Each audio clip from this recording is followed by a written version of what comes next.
Unang move pa lang ng defense panel ni former President Duterte sa ICC umiyak at nasaktan agad ang kampo ni Attorney Conti at iba pa nitong kasamang abogado.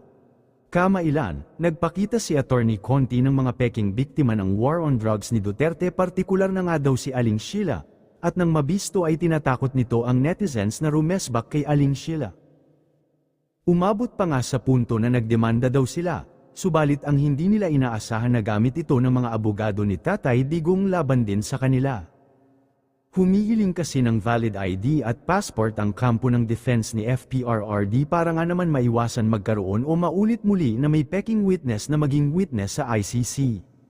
Ayon kasi sa ulat ay, ang pag-aatas ng mga pasaporte mula sa mga biktima ng war on drugs ay isa daw matinding kawalan ng hustisya.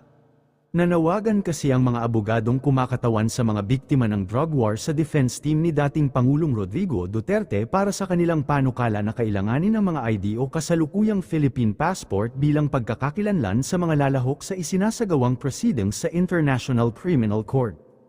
Ang abogado ng depensa na si Nicholas Kaufman, sa kanyang paghaharap noong April 7, ay nagsabi na ang ICC Pre-Trial Chamber na humahawak sa mga paglilitis ay dapat igiit ang paggawa ng isang national card ng pagkakakilanlan at o isang pasaporte na naglalaman ng isang napapanahon na litrato. Sa kawalan ng ganoon, dapat aniyang magpatibay ang Kamara ng isang sistemang naglilimita sa mga dokumentong maaaring tanggapin upang matukoy ang mga biktima ng drug war. Sa isang pahayag na ipinadala sa media, inilarawan ng Accredited Council ng ICC at chairperson ng Center Law Philippines na si Joel Butuyan ang mga obserbasyon na inihain ni Kaufman na mula sa isang taong halatang walang kaalaman sa sitwasyon ng Pilipinas. Ang uri ng mga ID na hinihingi ni Mr. Kaufman ay mga dokumento na badge ng kayamanan at pribilehiyo sa Pilipinas. Hindi ito magagamit ng mga biktima na lumulubog sa kahirapan at bumubuo sa napakaraming mga tao na pinatay ng kanyang kliyente, aniya ni Butuyan. Sinabi ni Kaufman na ang paglilimita sa hanay ng mga tinatanggap na dokumento ng pagkakakilanlan ay nagpapahusay sa pagiging maaasahan ng proseso ng pag-verify ng pagkakakilanlan at makabuluhang binabawasan ang panganib ng panloloko. Ngunit para kay Butuyan, nabigo ang naturang panukala na kilalanin na ang mga biktima ay nagmula sa pinakamahirap na kadalasang walang mga pasaporte, lisensya sa pagmamaneho at iba pang dokumento ng pagkakakilanlan. Ang mga pamilya ng mga biktima ay nawalan na ng mga mahal sa buhay. Para tanggihan silang kilalanin bilang mga biktima ng mamamatay tao na si Ginoong Duterte, dahil sa kakulangan nila ng mga ID na inisyu ng gobyerno, ay paulit-ulit silang magdusa ng matinding kawalang katarungan, dagdag pa niya. Yung mayayaman lang ang may kayang pasaporte, kaya hindi niya, Kaufman, aware sa sitwasyon. Gayunpaman, mukhang unang move pa lang daw ng lawyer ni Tatay Digong ay tinamaan na agad ang kampo ni Conti. Tanong kasi ng mga netizens paano sila makakarating sa ICC kung walang passport, pag sinasabing EJK victim ba exempted na sa mga ID at passport. Kaya naman lumabas na katawa-tawa itong sina Attorney Conti sa publiko. Ayon nga sa komento ng ilang netizens ay, ayon sa piskal na si Attorney Darwin Cañete ay, you file in an international court which require international standards of evidence to convict. Ano akala nyo, idadaan lang sa kwento at iyak yung kaso, sos. Ayon naman sa Vote PH ay, hahaha, kaya yan i-provide ng gobyerno. Private plane nga pre-provide yan pa. Paano naman naging injustice ang pag-identify sa complainant? Saka kayo ang pilit na doon sa ICC ayaw nyo sampahan ng kaso dito, di lumipad kayo ngayon doon. Kinidnap nyo nga yung matanda Saan ang injustice, kung lalabas ka ng bansa going to another country need mo ng passport or visa para makapasok ka sa bansang gusto mong puntahan, huwag ninyong gawing tanga ang mga tao. Payback time. Kinakabahan na ba? At nabubuking na ba? Ibigay ninyo ang hinihingi kung talagang biktima o kaanak kayo ng biktima. Walang ikabahala sa pagkuha ng passport para makapunta kayo ng Netherlands. Ano ang kinatatakutan ng lawyers ng umano'y war on drugs victims? Takot sila ma-verify ang mga umano'y family victims ng war on drugs kasi hindi totoong victim sila ng war on drugs, mga tanim victims, lol. Anyway, ano ba ang mahirap sa pagkuha ng ID, passport at iba pa kung nakaya nga nilang kumuha ng bank account ni FPRRD, police reports, medico-legal, at iba pang ebidensya na mahirap kunin kahit mga senador. Bakit hindi sila magpatulong kay Representative Benny Abante, ang pangalang ibinigay ni Secretary Boyeng Remulla kina Senator Amy Marcos at Bato de la Rosa nang matanong sila kung sino ang tumulong sa mga ICC na nasa Pilipinas para makakuha ng ebidensya noong October 2024. Panuuri ng full video para sa iba pang detalye na magsisimula naman pagkatapos ng maiksing intro.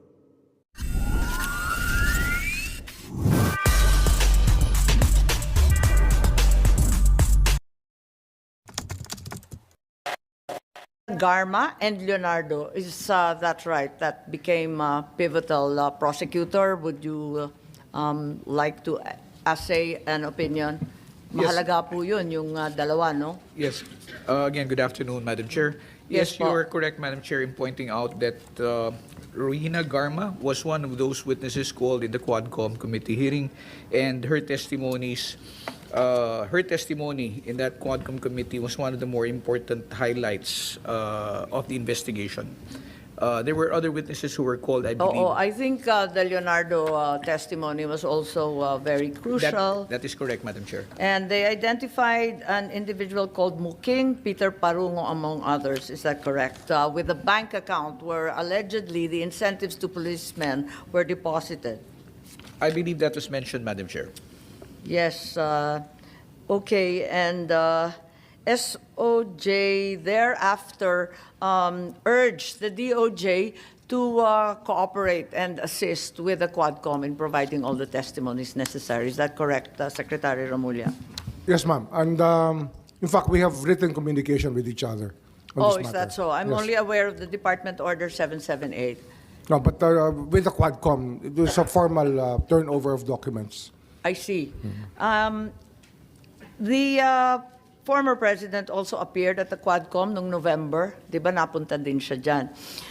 Further, ICC personnel also have been coming to the Philippines. Is that not correct? I have no knowledge of that.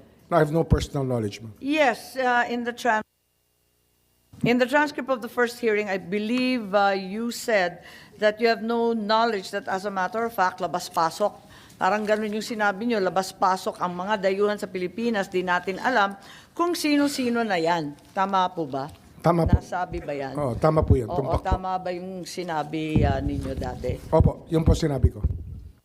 Okay. Pwede ba natin ipakita yung binigay ng Bureau of Immigration na nagsidatingan yung ICC personnel noong October ng last year. Ang unang dumating ay isang interpreter na ang balita may koneksyon sa Pilipinas, Maya Destura Bracken, US citizen, dumating ng October 4, interpreter ng ICC. May dumating na hindi ko sigurado kung narito pa kasi ang balita umiikot dito sa iba't ibang luxury hotels. William Rosato, ang balita, British siya, dumating October 15, abogado ng ICC. Hindi naman po sikreto to kasi nung hinanap ko yung mga pangalan, nandun naman at naka-LinkedIn na ICC sila. Nandito sila sa Pilipinas, yung flight details narito. Andito rin yung si Mr. Kasam, Canadian, dumating dito at siya rin ay security expert. Ganon din, dumating rin dito, Mr. Kala, British, October 24, investigador. Hindi po ninyo alam to, parang natanggap ko lang to sa Bureau of Immigration, sa pagkaintindi ko, nasa ilalim po ninyo. Nung panahon na yun, ma'am, I had a gallbladder operation. So I was indisposed for around 2 weeks or 3 weeks. October po. October. Opo. Pero hanggang ngayon, nandito pa raw, o kaaalis lamang, halimbawa si Mr. William Rosato, mula October hanggang very recently yata, o baka narito pa, nababalitaan ko umiikot dito eh. Wala hong nag-advise sa akin. So At wala, hindi ko naman kasi tinatanong na, sapagkat ang paniniwala ko talaga, labas-pasok lang ho talaga lang ang mga tao sa atin. At hindi naman pwedeng tanongin kung ICC sila o hindi. hindi naman pangkaraniwang tao to eh. Talagang ICC investigator to. So, walang pake ang DOJ, hindi kayo interesado, ICC nang pinag-uusapan. Ano ho yan eh. Unless meron po silang naging atraso sa bansa at meron silang ginawang illegal, ay wala ho tayong magagawa. Dahil sinusubukan po nating igalang talaga ang karapatan ng lahat.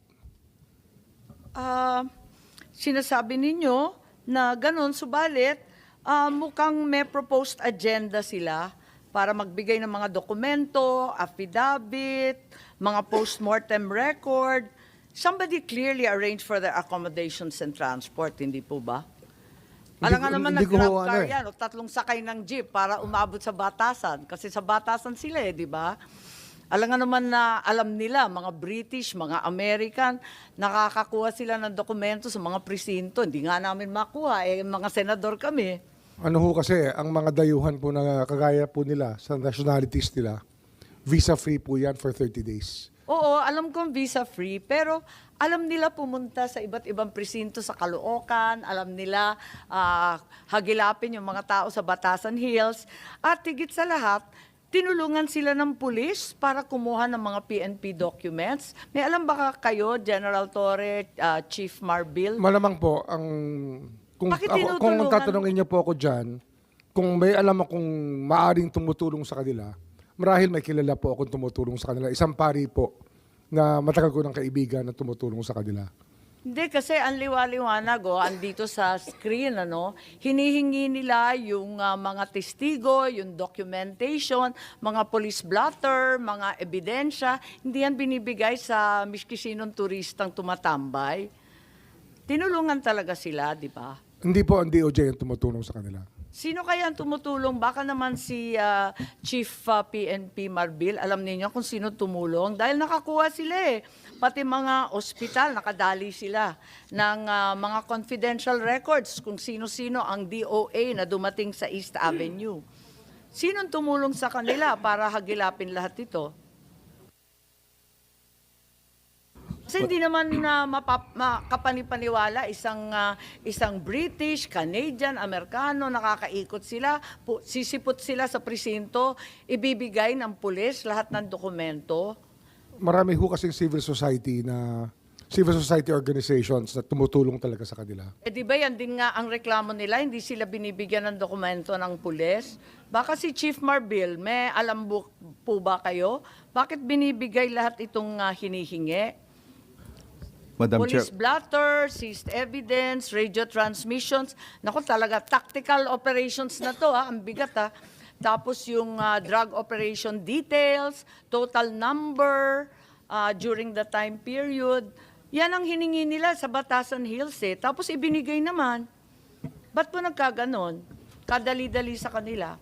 Madam Chair, Hirap there's, na hirap po kami dito sa Senado kumuha ng mga ebidensya katulad niyan.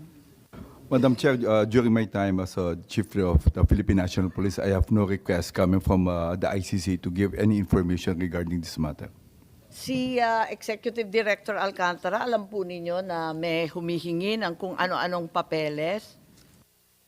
ICC, nagtanong ba sila? Meron pang bank records di ba? May bank I'm sorry, secrecy madam. tayo. I am not privy to any of these. All these requests. Hindi nakakapagtaka kasi yung agenda na ibinigay ng ICC na pagkatagal-tagal nila rito at saka detalyado to, hindi biro-biro, Police Station 6, Batasan Hills, QC. Lahat ng blotter, seized evidence, etc. Paano nila na-pinpoint yung ICC, na-pinpoint yung Police Station 6 sa Batasan Hills? Ang galing naman po nila, kararating pa lang sila sa Pilipinas, alam na nila lahat ng lugar. I think it's the Committee on Human Rights before the Quadcom that came out with the Station 6 reports. If I recall it right, I think it was Congressman Abante who was chairing that hearing. Tinulungan daw sila ng Colonel Romil Avenido, tao yata ni General Torre, tama ba yun? Doon sa Batasan Hills, sa Station 6, nung QCPD daw kayo, tao ninyo, tama ba yun? Madam Chair, in the next hearing, can we require the presence of that Colonel Abinedo? Kasi yun ang tinuturo at yun ang nabanggit ng ICC. Kilala po ba ninyo si Colonel Romil Avenido po, General Torre? Romilo Vinido is the station commander of Police Station 1 when I was the when I was the QCPD district director, ma'am. That's He was right. transferred to Station 6. That's right. I'm not the district director already. That's right. He was then transferred to Station 6. And you can't just walk into a police station and start demanding all sorts of documents. And who liaised with them? Sinong nagbantay sila sa kanila? Alam ko na may mga magagandang sasakyan sila. Paikot-ikot sila. May security pa sila. Ang balita, pulis pa nga nagbabantay. So siya rin ba yan, Chief PNP? Madam Chair, during my time, I have no request coming from the ICC or any from, so I have no idea about it. Sinasabi niyo during my time, kailan ba kayo naging Chief PNP? Ma'am, April 2024. Oo, ito October 2024, yung iba na natili rito hanggang palagay ko yung iba kaaalis lang o kundi narito pa. Matagal That sila. is, So Madam it's Chair. during your time po. That is already during his time. Very much your October time. na yun eh. Madam Chair, with that, I have no idea and have no request coming from the ICC po. But sino nagbigay ng security? Na police? Sir, I have practically no idea po, sir. Sigurado po kayo? Kasi nakakuha rin sila ng medical records, may financial records, police records, forensic evidence. Medical records are confidential, alam naman natin lahat yan. Paano nila nakukuha lahat yan, pati CCTV? Paano nila nakuha? At very precise ang pagkakuha, ang dali-dali. Sinong tumulong sa ICC sa palagay ninyo? Wala ba kayong suspecha o alam kung sino?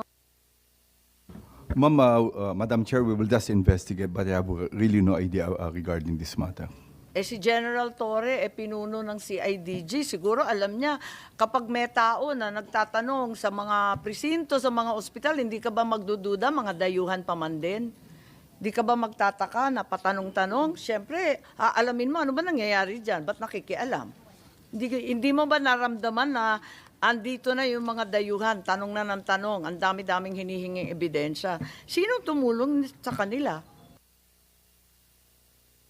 That is why, Madam Chair, I move that at certain Colonel Abinido be required to be present in the next hearing. Ganon. At may nababalitaan kami, may Mark Diskay daw na alalay nila. Tapos nasa 5-star hotel sa Raffles at madalas sa Maidas.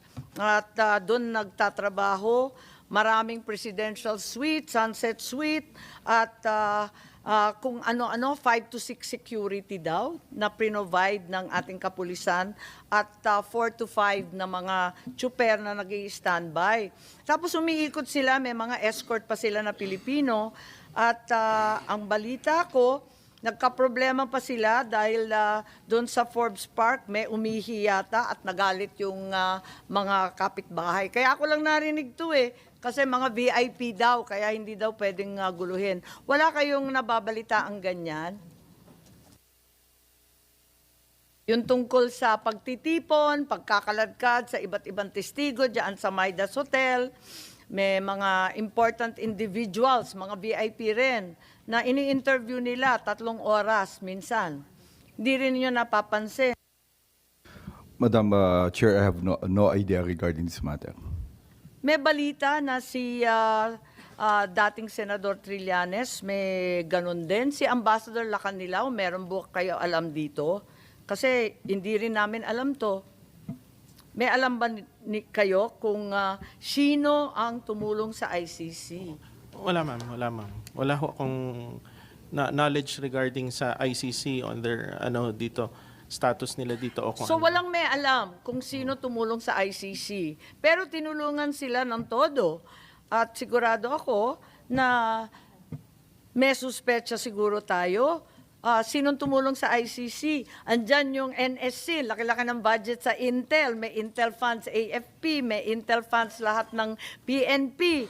Ang laki ng confidential fund, Office of the President, may NICA. Sa lahat nito, sa bilyon-bilyon na inaalat namin sa Confidential and Intelligence Fund, hindi ninyo naramdaman kailanman na nandito na yung ICC October pa na nakaraang taon. Tama po ba?